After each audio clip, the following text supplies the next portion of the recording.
And moving to Tanzania now, where fuel prices have gone up.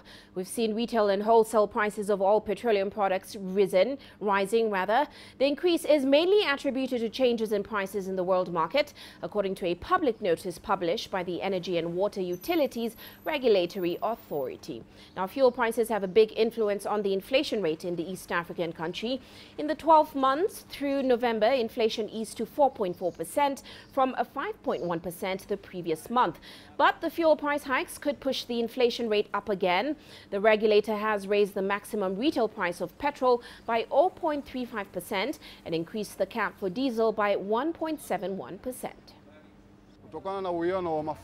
It depends on the price of the fuel as well as the car owner's demand on what should be delivered to them.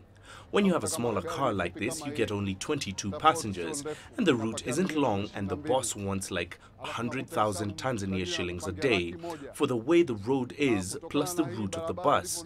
We just work because we need to put a little something in our stomach.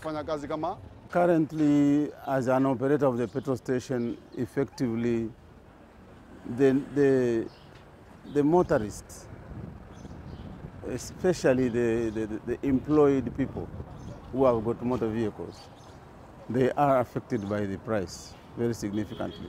So they actually reduce their consumption.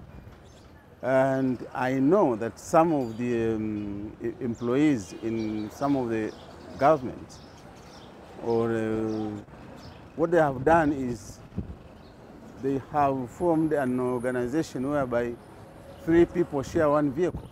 So they lay down 2 vehicles and they use 1 vehicle. So that effectively reduces the consumption. So that's what the main effect of for us. However, for long distance trucks, which a few of them do load here, they have to purchase the product, so it doesn't really affect us.